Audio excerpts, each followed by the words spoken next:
Welcome back to EarthX 2026. My name is Paul Salpin, and today we have a very special session for you with Grant Kendzior. We're so honored. He's the CEO and founder of Eco Breakthroughs and the head of strategic partnerships at 4Ocean. Welcome. Thank you, Paul. We are Happy to be so here. happy to have you here with us today. There's so much to discuss, and happy Earth Day. Yeah, happy Earth Day, my man. Yes, you have an incredible passion for what you do, as many people do here. But I got to know the seed that was planted that Mhm. got you started doing this. Tell us a little bit about that. It really comes from my upbringing. My mom lived in Sarasota, Florida on Siesta Key, and my dad lived in Montana. So I grew up 7 days a week in the water in Florida and just exploring reefs and just being a wild child, in nature as much as possible. And then in Montana, I was in the backcountry wilderness with true wildlife on the edge of Yellowstone. So I just, fell in love with nature and then was studying marine biology actually and saw the BP oil spill firsthand. And I was involved on the restoration efforts of that and saw big business get away with some pretty incredible destruction of our environment with just a slap on the wrist. And I'm like, I need to go to business school and understand how we can use business as a force for good. And started working with Dr. Kristen Joyce at the University of Florida. And I was mentored by Michael Singer from the Untethered Soul, learning a conscious capitalism, infusing all this together and just exploring, how do we use business models to really save the planet? Yeah, and fast forward to now, you've got two very exciting times at two very great places. Tell us a little bit about what you're working on. So it again comes from a little bit more of an origin story there because Mhm. I spent like after my master's program, turned down a lot of corporate America jobs to really go explore the world.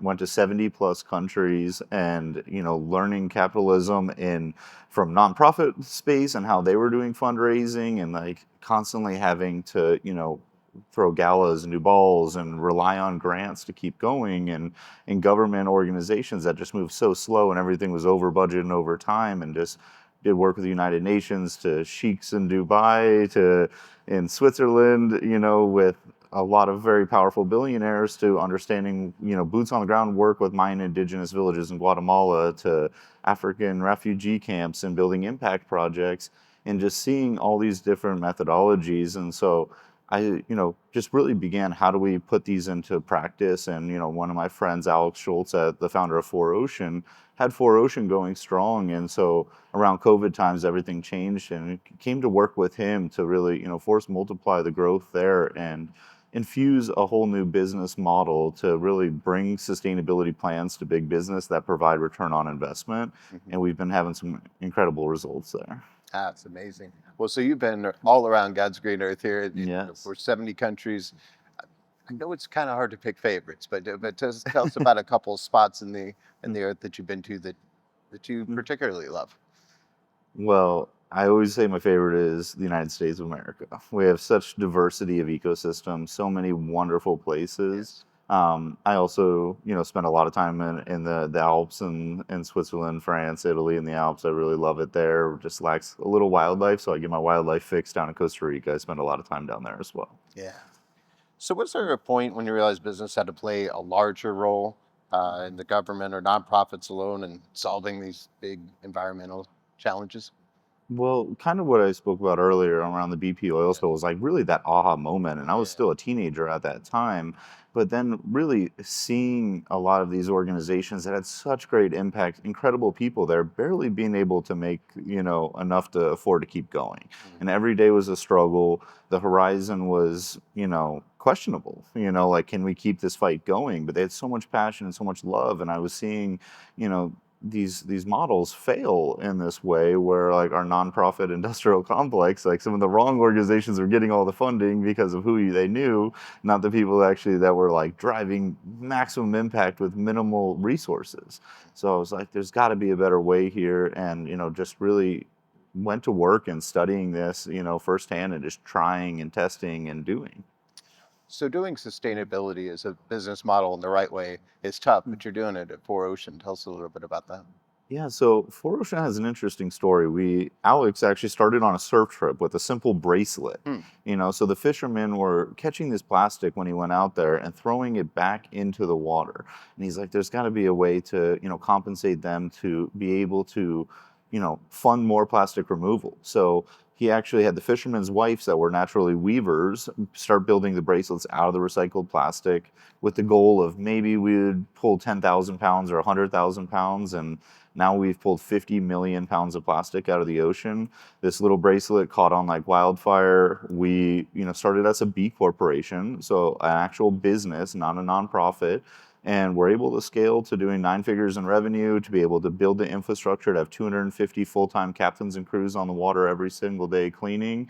And what I've done is been able to take that model of what was successful with 4Ocean and what really got that explosive growth and package that up and be able to work with other businesses. So now we work with companies like Hewlett Packard, Sony, Nestle, Chomps beef sticks, to Kodiak cakes, to Aqua Mega supplements. We have all these different amazing companies. We have over 250 company partners now that we're their go-to sustainability provider with a tangible, traceable impact. And it gives us a financial, certainty, because we're on some 5 and 10 year contracts with these companies. So we know we're going to be able to keep our captains and crews fed and keep our mission going of pulling plastic out of the water. That's amazing. When I read that earlier, I had to double check and make sure. I was like, 50 million tons plastic. It's incredible and incredibly sad. And there's so much left to do. How in the world do we get to this point? Oh, well, how did we get to this Yeah. point is a And load. what do we do from here? Yeah, so Better question. how we got here is this fast society where everything's just so convenient. We're using tens of billions of dollars a year in economic value for something we use for less than 5 seconds, like our cutlery and our straws and our to-go containers and the packaging in your grocery store, because it's convenient, it's light, it's easier to transport. Don't get me wrong, plastic is an amazing material. We wouldn't have been able to go to the moon and be able to fly in airplanes and do all these things without this incredible material. But how we use it in a single-use fashion is broken, right? Like there's bringing back the milkman on how our parents and grandparents used to work. These models were very successful. We don't have to go into this convenient, way of just treating plastic in this throwaway society. So there are some incredible solutions out there today, and a lot of the work that I do is working with these organizations to help them make those transitions back into, reusables, into true backyard biodegradables, because we have a compost issue as well and mislabeling on a lot of, bioplastics. So there's some incredible solutions, that these companies can shift to, and that economic premium, the green premium, is really going away. They're scaling some of these solutions where it's not more costly to go into these solutions, and the customers actually, they do vote with their dollar, and there's a big movement happening for the customers wanting these solutions too. There's some beautiful, brilliant minds here at EarthX, and this is a wonderful place to connect with people. And you've been able to connect with some great people here. Unbelievable minds here, from explorers to scientists to policymakers. Mm, Her deepness herself, Sylvia Earle, getting to yeah. spend time with her. It's, a really incredible place, just to connect all these minds and explore different models on how we can, come together and make a positive change. Hmm. And one great thing at EarthX is there are a lot of students here. In fact, there's many in the audience here. What advice would you give them if they want to follow in your footsteps and do what you do so well?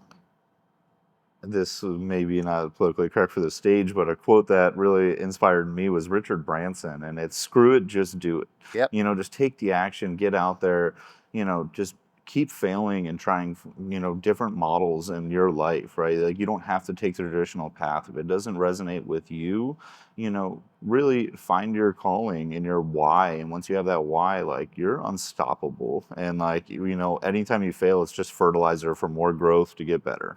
Hmm. And for your why, I know that this is your true passion that comes from inside. Mhm. What keeps you on that right path? What do you tell yourself in the morning?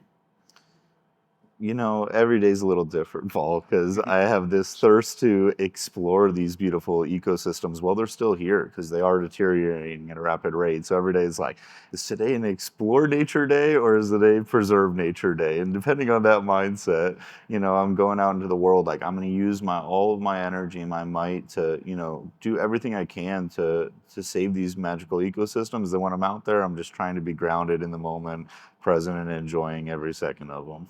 Absolutely. There's so much to accomplish within this Well, we'll just leave it to this next year. What are you hoping to connect with, Mm. and who are you hoping to connect with? Because I know you mentioned some great brands that are doing the right things, but who else would you like to connect with? Let's throw it out there in the world. Well, I want to work with more companies because we've, been able to really scale up the success. Some of those companies I mentioned, like Aqua Mega, their first week with us, they got a 4x ROI on the entire year partnership. Like Hewlett Packard, they did a campaign with us where we're able to design these campaigns now where it's super tangible and traceable impact, but the customer loves these things. I want to work with companies to embed them into their, business so they can see that when the financial model makes sense, companies are going to do a lot more of it, right? It's just, that's just how the world works. And companies, run politics in a lot of ways, and they're one of the largest donors to the nonprofit sector. So the more we can have these companies succeed in doing the right thing is what I'm aiming for. So I want to get, all the companies in the world really, being able to embed sustainability into their business models. I think with EarthX, you see a lot of big companies here. Of course, we see Wells Fargo, we see Coca-Cola. A lot of companies want to do the right thing, and I think there's a misconception that the big companies don't care. And you see that they do care, but I do feel like some of them are a little bit like, "What do we do?" It's a huge question. So what do you tell them when they come to you and they say, "All right, how do we do things better?" Yeah, it really every company is different, and the mission and the cause that they work with has to be connected.